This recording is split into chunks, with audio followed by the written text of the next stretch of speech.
Good afternoon, everybody. It is a privilege to be here in Panama City Beach with the men and women of the United States Coast Guard. The issue of seafood and our testing and making sure that it's safe, and we are all over that and monitoring that carefully each and every day, hopefully continuing to deliver good news as the days goes on. We have to ensure that internal bleeding inside of this ocean is monitored very closely to make sure that we understand what the ramifications are of having this unprecedented scientific experiment be conducted. So all of this just creates a warning sign that we should be monitoring very carefully this now underwater toxic stew that was created by shooting these chemicals into an already toxic material, the oil which was in the Gulf of Mexico. I just want to make one observation, which I'll be going into in the questions, and that is with respect to the use of chemical dispersants. We are treating chemicals with chemicals which don't actually remove or clean up the oil. They simply shift them to another part of the ecosystem while increasing the toxins in the Gulf, harming marine life, contaminating the water column, and threatening human life. And there is no scientific evidence that dispersants can be effective in an oil spill of this magnitude. But these chemicals make it harder to track how much oil is there and where it's going, and thus to determine liability. They are good for public relations, but nobody can guarantee they are safe. Already we're hearing of people getting sick because of the use of these chemicals. In fact, there's already anecdotal evidence that people are getting sick from the mixture of oil and toxic dispersants. We are basically airdropping this toxic stuff all over the Gulf. It reminds me of Agent Orange, and I'm greatly concerned that during this cleanup, we are conducting an uncontrolled experiment with all the marine and human life in the Gulf Coast region, and an uncontrolled experiment that could result in thousands and thousands of people getting sick or dying as a result of the cleanup, not of the original disaster. And I'll be going into questions on that during the question period, and I hope that we can prevent a repetition of some of the disasters that we've had before. This disaster is unprecedented in scope as it is, and I fear we're just going to make it worse. New findings, preliminary findings that reveal that those orange droplets found in tens of thousands of tiny blue crab larvae are characteristic of the controversial oil dispersants. New findings back up the concern the dispersant BP used so widely may do more harm than the oil itself. I was more concerned about the Corexit than the oil also. Now, researchers say it appears they've detected a Corexit sort of fingerprint in these orange blobs found lodged in the bodies of tiny blue crab larvae collected from marshes that stretch from Texas to Florida. We're at unprecedented volumes of dispersant used so far. And that's what UNO's Martin O'Connell, who studies aquatic organisms that move through the water, says is the problem, that the volume of the EPA's pre-approved dispersant used to break down the oil probably turned it into small droplets, making it easy to find its way under a shell. He says with Corexit, no one really knows. If you're a small fish and you eat 1,000 of these crab larvae and all of them have oil or Corexit drops in them, they could get into the fish, that little fish could be eaten, and so on and so on. New Orleans attorneys representing fishermen and cleanup workers who have left boats because they're sick have hired experts to test air and water quality samples. A toxicologist out of Florida found that some of these chemicals are in great excess of risk-based lethal levels, that the current hydrocarbon levels are capable of sterilizing our fisheries and estuary production zones. First and foremost, we're going to continue to monitor and remove any oil that reaches the surface and clean up any oil that hits the shore. As a result of the massive cleanup operation that's already taken place, a recent report by our top scientists found that the majority of oil has now evaporated or dispersed. Now evaporated or dispersed.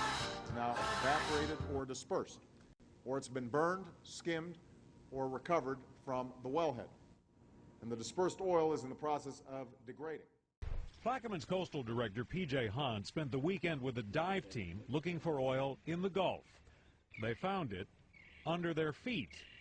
So we really didn't get any good video shots, and we just happened to walk past here. One of the guys saw one of these crab holes, and when he stepped by it, oil squirted out. And look, you can see the ground, feel this ground, how it moves. You can see it kind of bubbling out of it. They used a piece of grass like a dipstick. Nothing came out on it, so we got a deeper, longer stick, went down a lot deeper, pulled it out, and oil just started bubbling out of the ground. See it starting to ooze out? On this second trip, Han brings along a shovel. Ooh, that's heavy.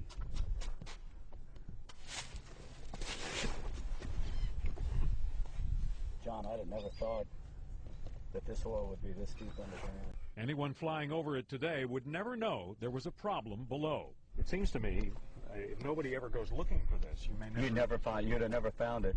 But over time, as we'd have had a storm, if we had a major hurricane or a storm blow through here and take some of this top layer off, you'd be finding it in the marsh and everybody would be wondering where it came from. Han finds oil in the water.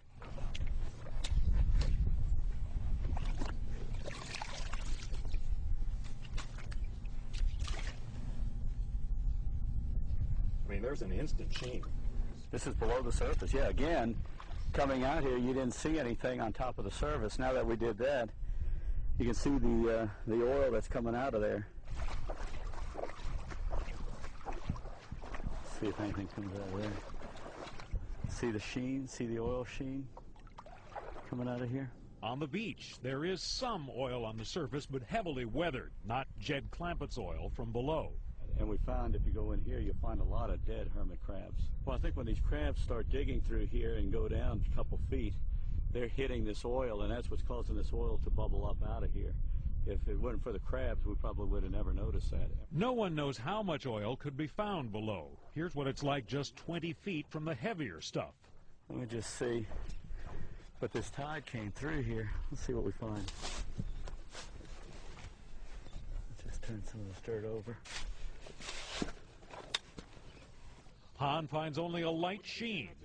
He would like better answers. I would think one of the things that we need to ask BP to do is start taking soil samples all in this area and see how deep the oil really is.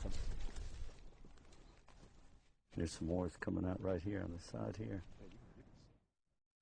We should understand that vast areas are still suffering from this internal bleeding of the toxic chemicals and oil that have been put into the ocean by BP.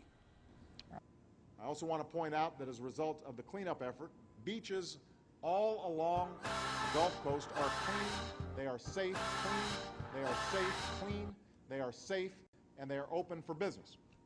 That's one of the reasons Michelle, Sasha, and I are here. And for the most part, the water looks okay. While it may be tempting to take a quick dip, you may think twice after seeing this report. It's a News 5 investigation testing the waters. To our eye, the water looked pretty normal until we took those samples to a lab. When testing for oil or grease, how much would be normal on the beach? I wouldn't think that you'd find very much on the beach. There's no real normal amount. Normal is non-detected. Bob Naiman is a chemist with nearly 30 years of experience. He tested our water and sand for oil and petroleum. Naiman says he wouldn't expect to see any more than 5 parts per million of the greasy stuff. But when he started testing the water, this is what he found. The first sample, taken just off Katrina Key, tested positive for more than 3 times that, 16 parts per million of oil and petroleum. The second sample was water from Orange Beach. Here we saw light sheen, and the test confirmed, coming back with 29 parts per million. In Gulf Shores, we came across some kids digging in the sand, some 20 yards from any waves. You mind if I get a sample of your water? But even there, the sample came back 51 parts per million. The numbers keep getting higher. Gulf Shores beach water, right where people were swimming, showed 66 parts per million. And the sand, where beachgoers are walking, has 211 parts per million. The sixth sample was a spot in Orange Beach where, again, we found kids playing. And we found our highest content of oil and petroleum, 221 parts per million. But the tests didn't stop there. The sample we haven't yet told you about is the one collected from Dolphin Island Marina near some boom, which we can only imagine's been handled by cleanup workers. When Naaman added an organic solvent to separate the oil from the water, just like he did with all the other samples, this sample exploded right in his lab. I mean, like almost instantaneous. Actually, maybe 1 second. It's just weird.